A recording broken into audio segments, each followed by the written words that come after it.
Hello friends, चलिए आज की क्लास शुरू करते हैं। आज हम लोग देखेंगे संविधान का भाग 4A। ये बाद में जोड़ा गया है 42वें संविधान संशोधन अधिनियम 1976 द्वारा। क्या है इसमें? एक अनुच्छेद जोड़ा गया था 51A। अनुच्छेद 51 आप लास्ट क्लास में पढ़ चुके हो। 51 में क्या था? भारत के अंतर्राष्ट्रीय संबंधों को निर्धारण करने वाले कुछ नियम दिए गए थे। 51A में क्या है? आपका मूल कर्तव्य है। तो भाग 4A में जो मेनली हम पढ़ेंगे फंडामेंटल ड्यूटी या मूल कर्तव्य। कब जोड़े गए? 42वें संविधान संशोधन अधिनियम 1976 द्वारा। कहाँ से लिया गया? प्रेरणा कहाँ से ली? यूएसएसआर, सोवियत संघ से। यहाँ से इन्होंने प्रेरणा ली। देखो क्या हुआ था, जैसे इमरजेंसी लगी 1975 में इमरजेंसी लगी, 1976 में इंदिरा गांधी ने एक समिति बनाई, सरदार स्वर्ण सिंह समिति। इनको बोला कि जो अतीत के हमारे अनुभव रहे हैं उनके आधार पर आप संविधान में संशोधन को सिफारिश कीजिए कि क्या क्या संशोधन किए जाएं अतीत के अनुभवों के आधार पर, जिससे कि देश और अच्छी तरीके से आगे बढ़े। तो इन्होंने बहुत सारे संशोधन रिकमेंड किए थे। उसमें से एक फंडामेंटल ड्यूटीज भी थी। 8 ड्यूटीज, टोटल 8 ड्यूटीज इन्होंने रिकमेंड की थी, जिसमें 2 चीज़ें ये भी थी कि एक कर देना भी, इसको भी फंडामेंटल ड्यूटी बना दिया जाए। दूसरा ये बोला था इन्होंने कि जो लोग इनका पालन नहीं कर रहा उसके लिए दंड का प्रावधान किया जाए। इन 2 चीज़ों को माना नहीं गया था इनका, बाकी चीज़ें मान ली गई थी। तो इन्होंने 8 मूल कर्तव्यों को जोड़ने की सिफारिश की थी। इन्होंने जो टोटल सिफारिशें की थी वो मिनी कॉन्स्टिट्यूशन कहा जाता है। जो आपका 1976 में संविधान संशोधन हुआ उसको बोला जाता है मिनी कॉन्स्टिट्यूशन। पूरे संविधान में बहुत सारे बदलाव किए गए थे। जैसे मैंने आपको बताया था कि जो आपके नीति निर्देशक तत्व हैं उसमें कम से कम 6 से 7 नीति निर्देशक तत्व नए जोड़े गए थे। अब सोचो कि टोटल आपके 15-20 नीति निर्देशक तत्व थे, उसमें से इन्होंने 6 से 7 नए जोड़ दिए। तो इस तरीके से बहुत सारा काम हुआ था उस टाइम पे। आगे आते हैं कि करों का भुगतान भी मौलिक कर्तव्य बनाने को कहा था, लेकिन ये नहीं डाला गया। इन्होंने 8 की सिफारिश की थी, उसमें से 1-2 इनके वो भी नहीं माने गए और टोटल 10, मतलब 3-4 अलग से जोड़ के टोटल 10 जो है मौलिक कर्तव्य शुरुआत में जोड़े गए थे। एक मौलिक कर्तव्य आपका 86वां कॉन्स्टिट्यूशनल अमेंडमेंट एक्ट आया था, जो क्या था 21A, शिक्षा का अधिकार जो दिया गया था। तो शिक्षा का अधिकार दिया, उसमें जो गार्जियंस थे या जो पेरेंट्स थे उनके लिए एक मौलिक कर्तव्य बना दिया गया कि आप 6 से 14 वर्ष के जो आपके बच्चे होंगे उनको शिक्षा प्रदान करने का आप पूर्णतः प्रयास करेंगे, प्रदान करेंगे। क्योंकि राज्य इसको मुफ्त में दे रहा है, तो कम से कम अभिभावक एक तो करें कि उनको आप ले जाके स्कूल तक भेजें।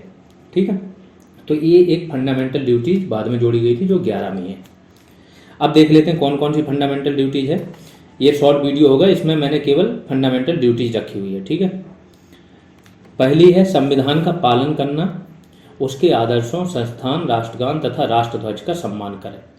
एक तो संविधान का आप पालन करें, संविधान के जो आदर्श हैं उनके आदर्शों को, संस्थान कैसे होगा? जो संवैधानिक संस्थान है, ठीक है, जैसे लोकसभा है, राज्यसभा है, सांसद है, ये सब संवैधानिक संस्थान है एक टाइप के।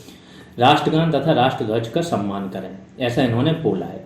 ठीक है, इसलिए जब बोलते हैं ना कि राष्ट्रगान बजे तो लोगों को खड़ा हो जाना चाहिए, क्योंकि ये हमारी फंडामेंटल ड्यूटी है। अगला क्या है? राष्ट्रीय आंदोलन को प्रेरित करने वाले उच्च आदर्शों को हृदय में संजोए रखें तथा पालन करें। ये एक प्रकार का फिलॉसफी है।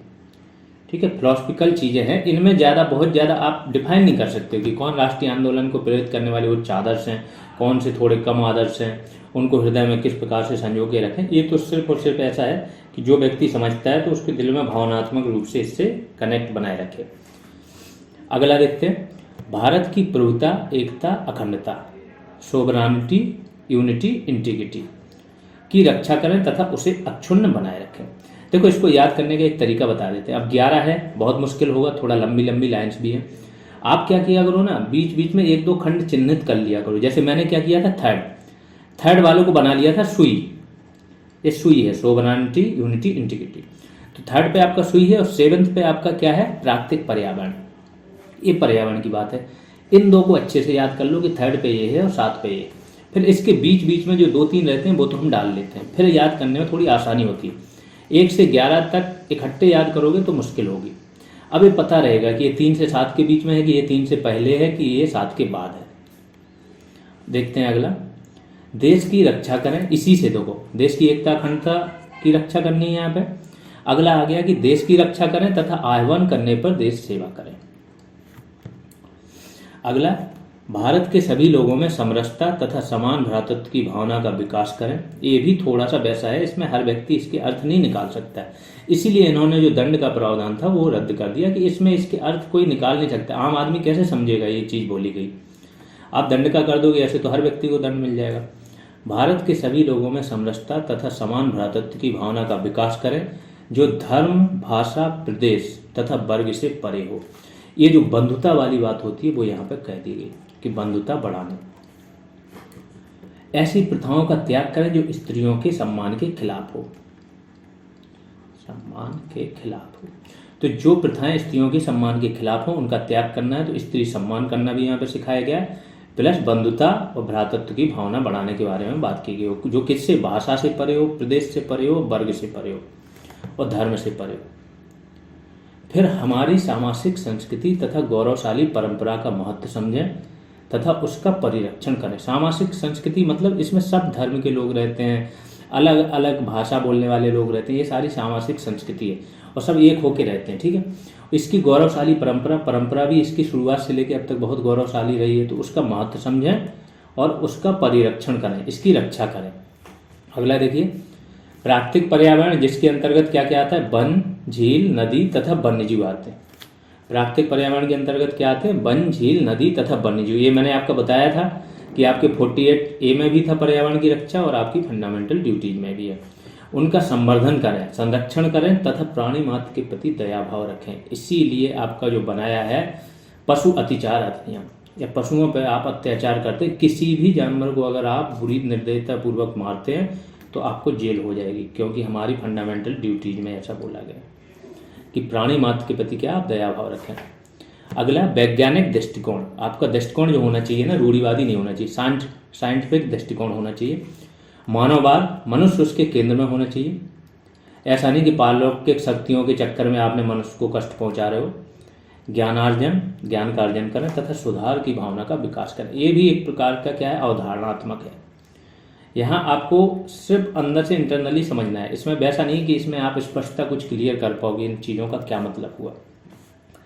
सार्वजनिक संपत्ति की सुरक्षा करें तथा हिंसा से दूर रहें। तो जो लोग देखते हैं आंदोलन करते हैं तो जला देते हैं, अभी पाकिस्तान में चल रहा है ये सब चीज़। इमरान खान कल गिरफ्तार हुए, वहाँ पे जो उनका हेडक्वार्टर था आर्मी का, उसमें लोग घुस गए, आग लगा रहे हैं, जो मॉन्यूमेंट्स हैं वो तोड़ रहे हैं, जो वहाँ के शहीद थे उनके लिए बने थे तो उनकी कांच आज सब तोड़ दी। आर्मी से इतनी नफरत करने लगे अब वहाँ के लोग धीमे धीमे करके कि अब आर्मी का जो पहले था एक इमेज थी वो अब धीमे धीमे ख़त्म हो रही है। तो ये बोला गया कि सार्वजनिक संपत्ति को आप नुकसान ना पहुँचाएं, उसकी सुरक्षा करें और हिंसा से दूर रहें। ये 9वीं आपकी है।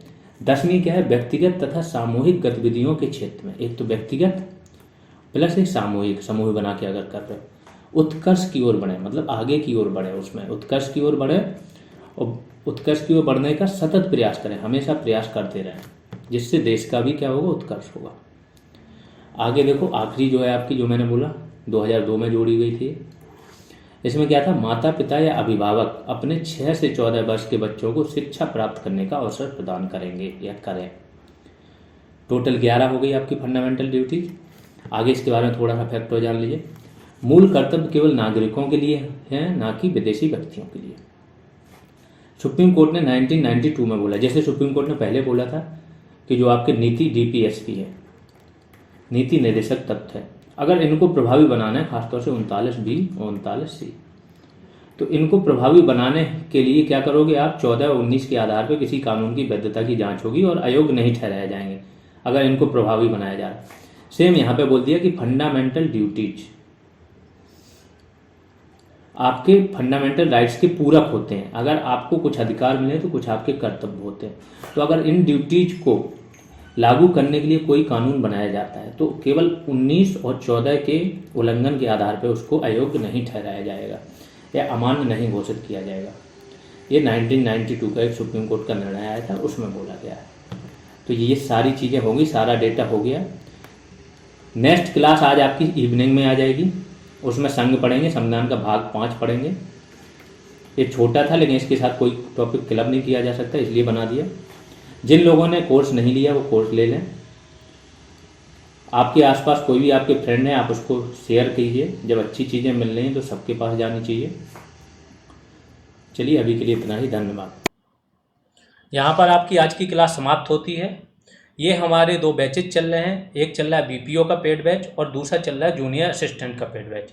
इसमें आपको बीपीओ के पेड बैच में क्या मिल जाएगा, पंचायती राज पर सारी वीडियो क्लासेज मिल जाएंगी और उनकी पीडीएफ आपको सिंगल पीडीएफ में मिल जाएगी 346 पेजेज की। सिंगल पीडीएफ आपको कंप्यूटर की मिल जाएगी 280 पेजेज की।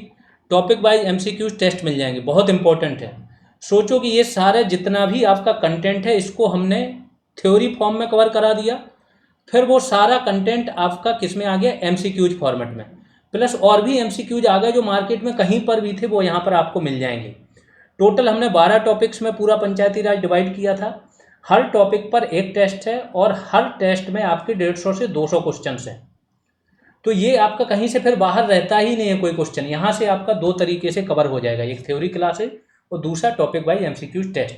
12 टेस्ट तो ये हैं, प्लस 15 टेस्ट फेज 1 में हुए थे, उसमें भी सब में किसी में 100 क्वेश्चन है मिनिमम, किसी में 150। तो टोटल 27 टेस्ट आपको पंचायती राज पर मिल जाएंगे। इसके बाद कंप्यूटर पर भी आपको टॉपिक वाइज एमसीक्यू टेस्ट मिल जाएंगे 12, हर टॉपिक पर एक। वैल्यू एडिशन क्लासेज मिल जाएंगे, इनकी पीडीएफ मिल जाएंगी। ठीक है, वैल्यू एडिशन पे हमने क्या किया, पंचायती राज पर वैल्यू एडिशन मीन्स वो कंटेंट जो क्लासेज और टॉपिक वाइज एमसीक्यू से बाहर का था, किसी भी बुक में था, तो पंचायती राज पर भी है वो आपका।